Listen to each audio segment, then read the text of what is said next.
नमस्कार, स्वागत है आपका हमारी इस खास पेशकश में। मैं हूं प्रणय शर्मा। चुनावी समर में हम आपकी मुलाकात अलग अलग लोकसभा के उम्मीदवारों से करा रहे हैं। आज हमारे साथ मौजूद हैं उत्तर पश्चिमी सीट से बीजेपी के लोकसभा उम्मीदवार योगेंद्र चंदोलिया। योगेंद्र जी, बहुत बहुत स्वागत है आपका हमारी इस खास पेशकश में। बहुत बहुत धन्यवाद।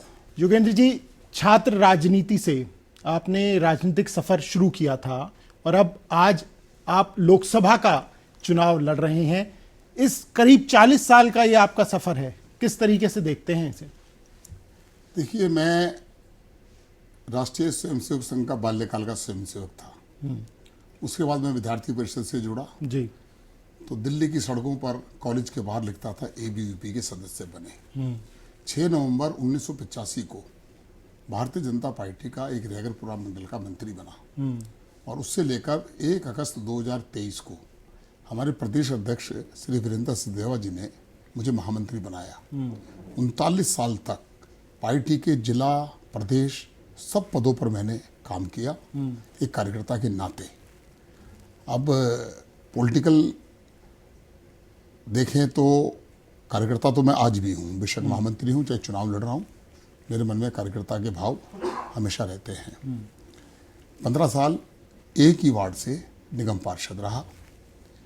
जब और मैं जनरल सीट पर जीत कर गया था 2002 के अंदर, करोलबाग से, देवनगर सीट से। जब करोलबाग विधानसभा देवनगर वार्ड से, उसमें बीजेपी के 14 लोग जीते थे, 5 पुराने थे, हम नए लोग थे।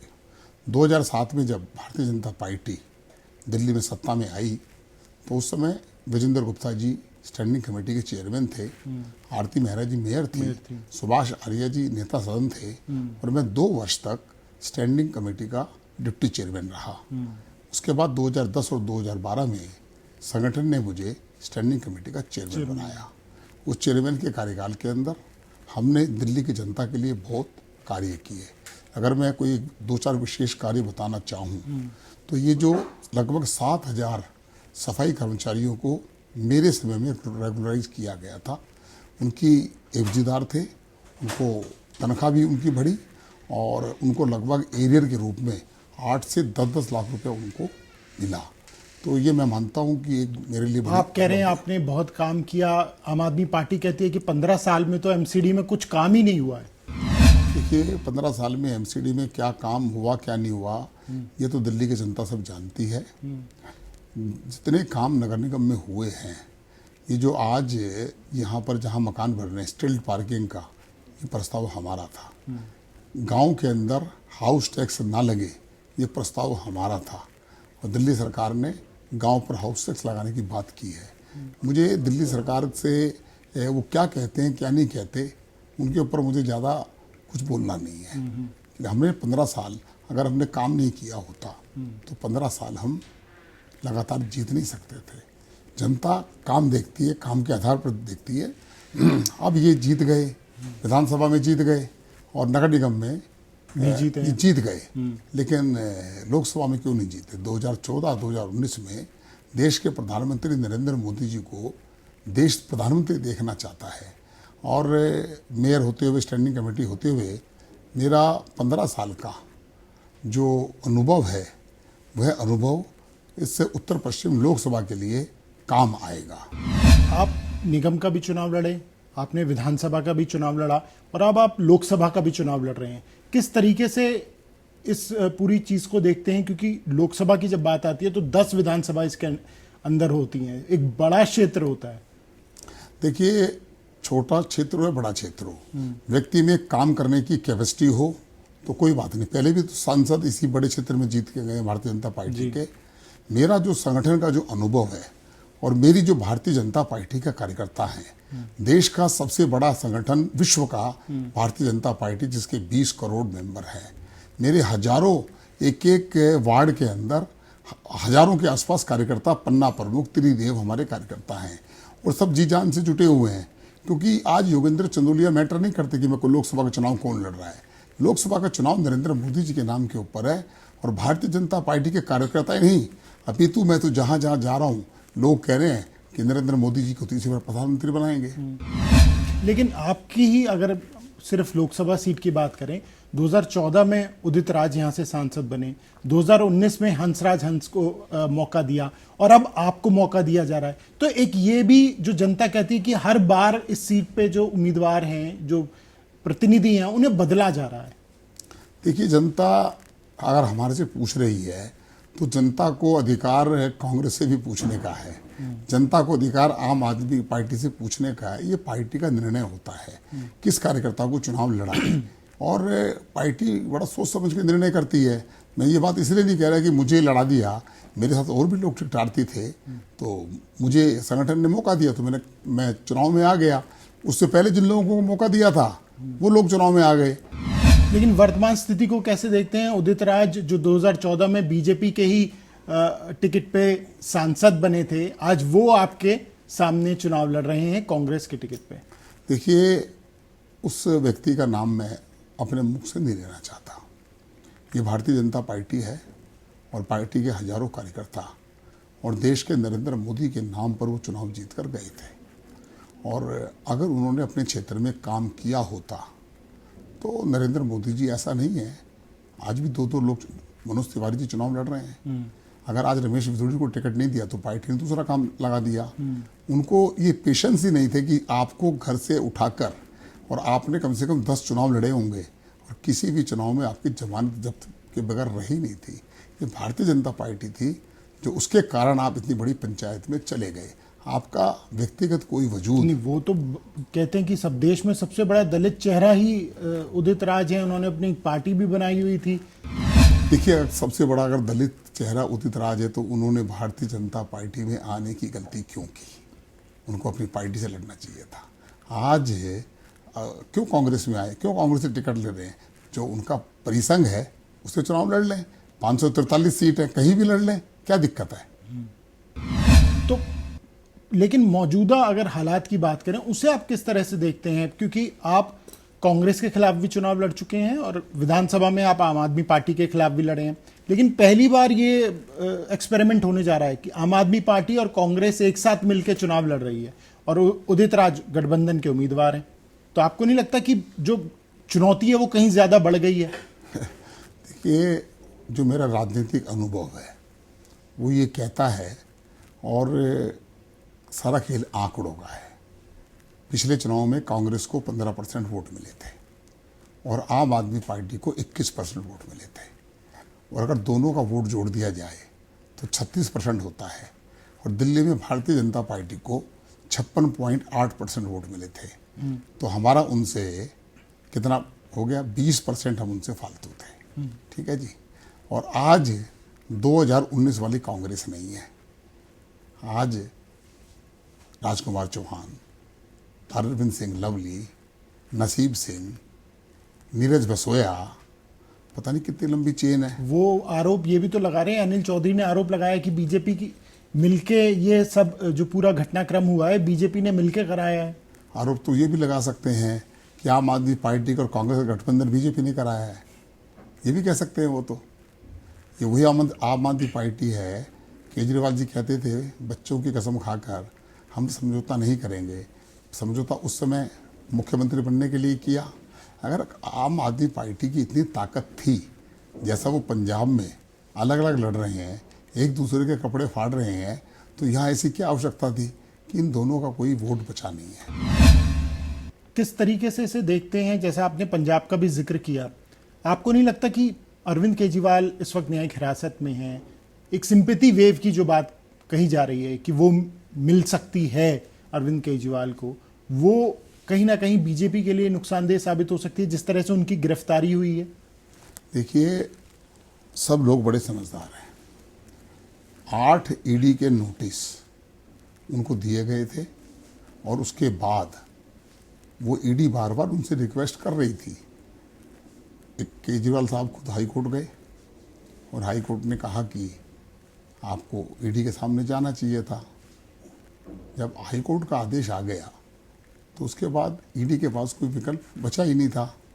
और उसके बाद वो कितना ही कहते रहे कि शराब घोटाले में मेरा नाम नहीं है, लेकिन हाई कोर्ट के माननीय जज के सामने उन्होंने इस बात को तो स्वीकार कर ही लिया कि विजय नायर से मैं नहीं आतिशी और सौरभ भारद्वाज मिलते थे, तो इससे ज़्यादा प्रूफ क्या हो सकता है? लेकिन ये तो क्योंकि एक कानूनी प्रक्रिया है, कानून में कानून के तहत उन पर जो भी कार्रवाई होगी। लेकिन जैसा मैंने पहले कहा कि जो सिंपैथी है, जो लोग, वो उनका ये कहना है कि लोग जुड़ रहे हैं, लोगों का ये कहना है गलत गिरफ्तारी हुई, तो उस लिहाज से कहीं बीजेपी के लिए ये नुकसानदेह साबित नहीं होगा उनकी जो गिरफ्तारी है? देखिए, मैं आपको बताना चाहता हूँ, कोई भी घटना, कोई भी व्यक्ति क्राइम करे तो उस क्राइम के अलग अलग पैमाने होते हैं। कोई व्यक्ति, किसी के परिवार का व्यक्ति 302 का मर्डर कर दे, माँ बाप 2 मिनट तो सोचते हैं, लेकिन उसके लिए वो कोर्ट भी जाते हैं, उसकी पैरवी भी करते हैं। उनकी जो गिरफ्तारी हुई है वो शराब घोटाले में हुई है, और दिल्ली की महिलाएं सबसे ज़्यादा पीड़ित रही हैं शराब घोटाले के कारण। एक बोतल के साथ एक बोतल फ्री, और अगर यही किसी दूसरे मुद्दे में होती तो हो सकता था राजनीतिक अंगूर दे देते। लोगों के मन के अंदर ये है कि एक बोतल के साथ एक बोतल शराब देना, ऐसी पॉलिसी बनाना, रिश्वत लेना, और उसके बाद मुझे नहीं लगता कोई सिंपैथी है। कुछ होगी सिंपैथी जो उनके पेड वर्कर हैं, जिनके मोहल्ला क्लिनिक उनके मकानों में खोल रखे हैं, उनके आय के साधन हैं। आज उनके साथ सिंपैथी किसकी है? आज सिविल डिफेंस के लोग सड़कों पर मारे मारे फिर रहे हैं। आज जिस गरीब व्यक्ति का राशन कार्ड नहीं बन रहा और बच्चों के नाम नहीं चढ़ रहे 2013 के बाद से, तो उसको क्या लेने देना कौन अंदर है कौन जेल में? वो कहता है हमारा राशन कार्ड का बताओ। वो एमएलए से पूछ रहे हैं। 60 साल से ऊपर के व्यक्ति, 8 साल से पेंशन नहीं मिल रही, उनका क्या लेने देना? लेकिन इन सभी मुद्दों के बावजूद योगेंद्र जी, विधानसभा में तो लगातार आम आदमी पार्टी जीत रही है और भारी बहुमत से जीत रही है। इसके पीछे क्या आप कारण मानते हैं? ये कारण तो पहले से ही चल रहे हैं। शराब घोटाला भी हुआ है भले ही। देखिए, नगर निगम चुनाव के अलग मुद्दे होते हैं जी, और विधानसभा के अलग मुद्दे होते हैं, और लोकसभा के अलग मुद्दे होते हैं। 2014 और 2019 में वही अरविंद केजरीवाल थे, 7 बटा सन्नाटा था। 2019 में सन्नाटा था। तो ये खुद कमज़ोर हैं, इसलिए दोनों मिलकर लड़ रहे हैं। और मैं तो इतना भी कहता हूँ कि आप दो क्यों मिल रहे हो? जो आपका नकली इंडिया अलायंस गठबंधन है, एक पे ममता बनर्जी अपना उम्मीदवार उतार दे, एक पे लालू जी अपने बेटे को भेज दें किसी को, सातों मिलकर लड़ ले। दिल्ली की जनता नरेंद्र मोदी से प्यार करती है। नरेंद्र मोदी ने जो विकास की गारंटी दी है, लोग नरेंद्र मोदी जी को प्यार करते हैं, और लोकसभा में नरेंद्र मोदी जी का कोई विकल्प नहीं है देश के अंदर। और आज नरेंद्र मोदी केवल देश के प्रधानमंत्री नहीं है, वे विश्व के एक बड़े राजनेता बन चुके हैं। तो अब आपके मुद्दे क्या रहेंगे अगर हम बात करें उत्तर पश्चिमी लोकसभा सीट की? क्योंकि जैसा आपने कहा, निगम का अलग मुद्दा होता है, विधानसभा का अलग और लोकसभा का अलग, और हर लोकसभा की डेमोग्राफी स्थिति भी अलग होती है। तो अगर हम उत्तर पश्चिमी सीट की बात करें तो योगेंद्र चंदोलिया क्या वो मुद्दे लेके जनता के बीच में जा रहे हैं कि अगर मैं सांसद बनता हूं तो ये मेरी प्राथमिकताएं रहेंगी? ये मेरे 3-4 मुद्दे। अभी तो हमारा विधानसभा अनुसार मैनिफेस्टो निकलेगा, लोकसभा का अनुसार निकलेगा सभी का। काफ़ी समय से, पिछले 2 साल से नरेला के लोगों की डिमांड थी मेट्रो कि नरेला की मेट्रो आए जी, और मैंने संकल्प लिया है कि नरेला और पल्ला तक की मेट्रो की हम उसको ले जाएंगे। और चंदी के गांव वाले भी और बवाना, रिटाला से बवाना और ओचंदी, और बादली से सिरसपुर। ठीक है, मैं भी गया था सिरसपुर, तो लोगों ने कहा कि जो कांग्रेस का प्रत्याशी है उसने चुनाव से पहले सिरसपुर में नारियल फोड़ा था, और वो बोले वो नकली नारियल फोड़ कर गया था। ठीक है, तो ये तीनों मेट्रो का, और मुझे बल इसलिए मिल गया कि प्रधानमंत्री नरेंद्र मोदी का जो मैनिफेस्टो है, जो संकल्प पत्र है, उन्होंने इसमें लिखा है दिल्ली में मेट्रो का विस्तार होगा।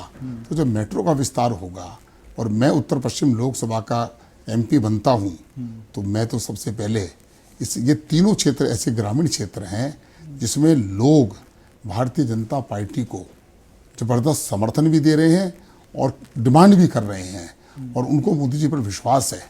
तो ये हम पूरा करेंगे। 1998 के अंदर जब साहिब सिंह वर्मा जी दिल्ली के मुख्यमंत्री थे जी, तो घेवरा के पास 88 एकड़ जमीन किसानों से एक्वायर कर डीडीए को सौंपी थी। ठीक। हमारी सरकार उसके बाद नहीं बन पाई। 15 साल कांग्रेस का शासन और 10 साल लगभग आम आदमी पार्टी का 25 साल का शासन हो गया। एक साल पहले श्रीमान मनीष सिसोदिया जी घेवरा मोड़ पर आए थे। एक अंतर्राष्ट्रीय खिलाड़ी मल्लेश्वरी जी देवी स्पोर्ट्स यूनिवर्सिटी की बात कर रहा हूँ मैं, उनको लेकर आए थे और वहाँ उन्होंने शिलान्यास किया और एक नारियल फोड़कर चले गए। अब मैं उनसे पूछना चाहता हूँ कि हमें कोई दिक्कत नहीं है, वो अंतर्राष्ट्रीय खिलाड़ी रही हैं, आपने उनको वाइस चांसलर बना दिया, आपने उनको कार दे दी, आपने उनको बंगला दे दिया, आपने उनको तनख्वाह दे दी, हमें उनसे क्यों, तो खिलाड़ी हैं वो, लेकिन एक पैसा आपने बजट में एलोकेशन नहीं किया। एक साल में आपने एक ईंट नहीं लगाई। अगर जो साहिब सिंह वर्मा जी की, तो वो तो यही आरोप लगाते हैं ना कि बीजेपी नहीं करने दे रही, बीजेपी क्या एलजी है, एलजी काम नहीं करने देते हैं। नहीं जैसा अभी एमसीडी में भी जो आरोप लगाता है, जो बच्चों को स्कूल कॉपी यहाँ नहीं मिल पा रही थी। देखिए 15 साल कांग्रेस थी, शीला दीक्षित जी थी, जो हमारे कैंडिडेट हैं, पहले वो देखें जरा कि 15 साल में किसने नहीं होने दिया, कांग्रेस ने नहीं होने दिया। 10 साल में वो हैं, 10 साल में वो हैं तो क्यों नारियल फोड़ने आए थे? नकली नारियल फोड़ के गए, जैसे सिरसपुर में के कांग्रेस के जॉर्ज उन्होंने फोड़ा। आपने वहाँ पर एलोकेशन नहीं की। आप ये चाहते ही नहीं थे कि वहाँ स्पोर्ट्स यूनिवर्सिटी बने। आप लोगों का रोजगार छीनना चाहते हैं, देना नहीं चाहते। आप क्या करना चाह रहे हैं उस जमीन पर स्पोर्ट्स यूनिवर्सिटी बनेगी। और एलजी साहब, अब जब व्यक्ति जेल में है तो दिल्ली नगर निगम हो, दिल्ली सरकार एडमिनिस्ट्रेटर हमारे एलजी साहब हैं, वहाँ पर हम स्पोर्ट्स यूनिवर्सिटी बनाएंगे और वहाँ पर दिल्ली देहात, जो मोदी जी का सपना है, खेलो इंडिया जीतो इंडिया, तो वो सपना वहाँ साकार होगा। और लगभग 88 एकड़ में जितने एशियाड और ओलंपिक की गेम है, इंटरनेशनल जो है स्विमिंग पूल बनेगा, हजारों लोगों की नौकरियां भी लगेंगी, लोगों को रोजगार भी मिलेगा। तो हमने वो संकल्प लिया है कि उसको पूरा करेंगे।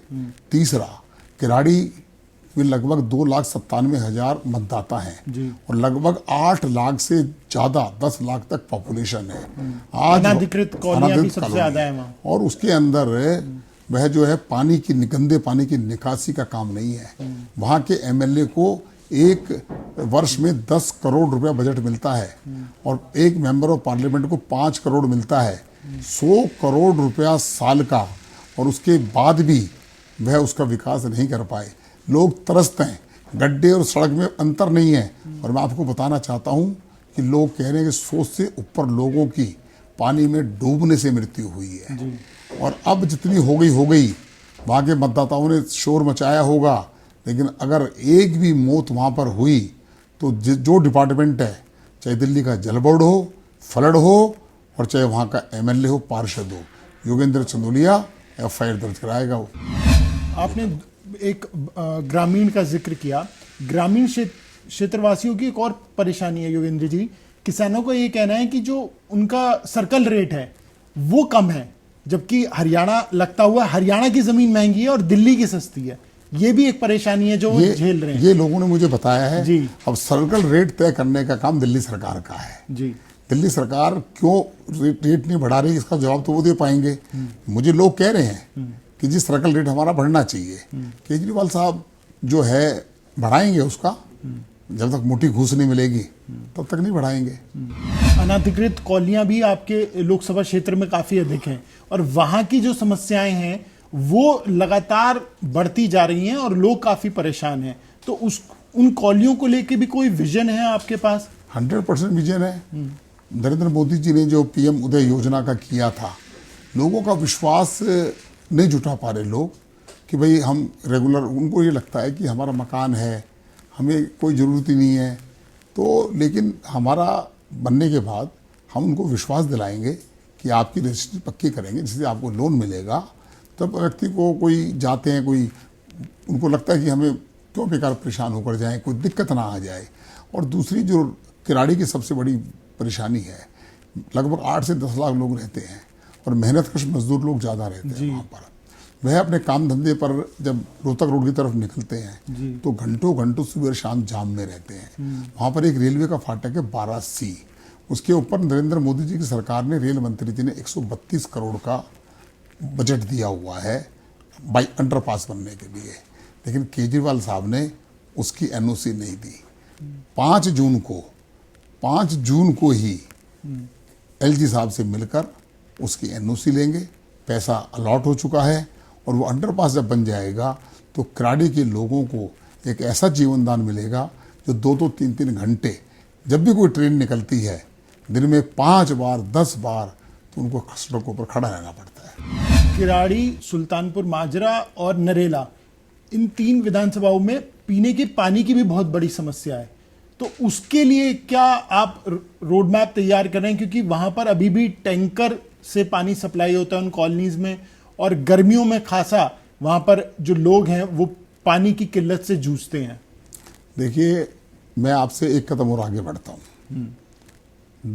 1998 से लेकर 2013 तक कांग्रेस की सरकार थी, और मुझे कहने में कोई दिक्कत नहीं है, सरकारी महकमा जल बोर्ड अगर प्रॉफिट में था उस समय में, तो उस समय भी टैंकर माफिया थे, फिर भी जल बोर्ड प्रॉफिट में था। उन्होंने भी टैंकर माफिया को बहुत पनपाया था। केजरीवाल जी का मैनिफेस्टो पढ़ लीजिए आप, कि टैंकर माफिया को ख़त्म कर दूंगा। उन्होंने टैंकर माफिया को बढ़ावा दिया। उनके तो एक एमएलए के ऊपर एक व्यक्ति के मर्डर का भी आरोप है, प्रकाश जारवाल के ऊपर। आज आधी से ज़्यादा दिल्ली जो है ज़मीन का पानी पीती है, इससे लीवर और किडनी कितनी डैमेज होती है। पानी का काम पिछले 25 सालों में हमारे पास तो पानी का काम नहीं था। हमने तो एजिटेशन किए हैं पानी के लिए, हमने तो धरने दिए हैं पानी के लिए, और उस पानी के धरने के ऊपर मेरे खिलाफ तो एफआईआर भी हुई है। पानी की समस्या तो आपके देवनगर और रैगरपुरा में भी हर जगह ही है, पूरी दिल्ली में है। आपने कुछ ट्रीटमेंट प्लांट लगाए नहीं। और आपको मैं बताना चाहता हूँ, 50,000 करोड़ रुपया तो दिल्ली सरकार ने जल बोर्ड को दिया है। सीएजी की रिपोर्ट ऑडिट होने के लिए सीएजी ने 16 पत्र लिखे हैं, ऑडिट नहीं हो रहा। 82,000 करोड़ का घोटाला है। अभी तो घोटालों की परत जब खुलनी शुरू होंगी, ना तो सौरभ भारद्वाज, लेकिन फिर सरकार ये भी तो कहती है कि पानी का स्रोत तो कोई दिल्ली में मौजूद नहीं है। हरियाणा जो छोड़ता है पानी, उसके सहारे पे दिल्ली की प्यास बुझ पाती है। तो हरियाणा भी जो तय मानक है उतना पानी नहीं छोड़ता है। देखिए, ये उनका आरोप है, ऐसा नहीं है। हरियाणा जब सरकार होती है, हरियाणा की सरकार में भारतीय जनता पार्टी की सरकार है, इसलिए वो ये आरोप लगाते हैं। ऐसा कोई आरोप दूसरे पे लगा दो। आपने क्या किया? आप अगर जितना पानी आ रहा है, क्या आपने उस पानी को साफ करके लोगों को तक दे दिया? देश के प्रधानमंत्री ने 10 करोड़ घरों तक नल से जल पहुंचा दिया। आप टैंकर माफिया खत्म नहीं कर पाए। इतना भ्रष्टाचार है वहाँ पर, लोगों के फर्जी बिल आते हैं, उसके बाद उनके एजेंट, उनके लोग जो है उसको बिल माफ़ कराने के लिए पैसे मांगते हैं। दिल्ली में पानी की व्यवस्था 25 साल से जो चलवा रही है, उसके लिए जो आज का जो नया दिल्ली का गठबंधन है, आम आदमी पार्टी और कांग्रेस दोनों जिम्मेदार हैं। सांसद उसकी भूमिका उसमें क्या रह सकती है? क्योंकि ये काम जैसा आपने कहा, अब सांसद की भूमिका अब हो जाएगी शुरू। दिल्ली जल बोर्ड के कोई भी ऑफिसर वो अगर काम नहीं करेंगे, वो अच्छे व्यवस्था नहीं करेंगे, तो नापे जाएंगे। जनता के बीच में जहां मेरा काम पॉजिटिव काम होगा, अगर दिल्ली के लोगों को पानी नहीं मिलेगा, तो मैं दिल्ली जल बोर्ड का, अगर मुझे घेराव भी करना पड़ेगा, जनता को लेकर घेराव भी करूंगा। अगर आप पानी भी नहीं दे सकते, तो आपकी सरकार फेल है। क्या आपको लगता है योगेंद्र जी की जो जीत का सिलसिला है, और मैं सिर्फ दिल्ली पे ही फोकस रहूंगा, 7 सीट 2014 में भी जीते, 7 सीट 2019 में भी जीते, यही जो आपका रिकॉर्ड है वो इस बार हैट्रिक करने में बीजेपी कामयाब होगी? ना सिर्फ आपकी सीट, बल्कि मैं सभी अगर सीटों की बात करूं तो। सर, चौका लगाएंगे। हैट्रिक तो कर चुके हैं। अच्छा, आप विधानसभा को भी साथ में जोड़ रहे हैं? नहीं। 1999 में जब देश के प्रधानमंत्री अटल बिहारी वाजपेयी थे जी, दिल्ली की 7 सीट जी भारतीय जनता पार्टी ने जीती। बिल्कुल। 2014-2019 के अंदर हमने हैट्रिक लगाई थी। अब 7 सीट जीतकर चौका लगाएंगे। नीरज बसोया कहाँ खड़े हैं? कांग्रेस नाम की वस्तु जो 2019 में कांग्रेस थी, आज वो वाली कांग्रेस नहीं है। जो 2019 वाली आम आदमी पार्टी थी, वो आज आम आदमी पार्टी नहीं है।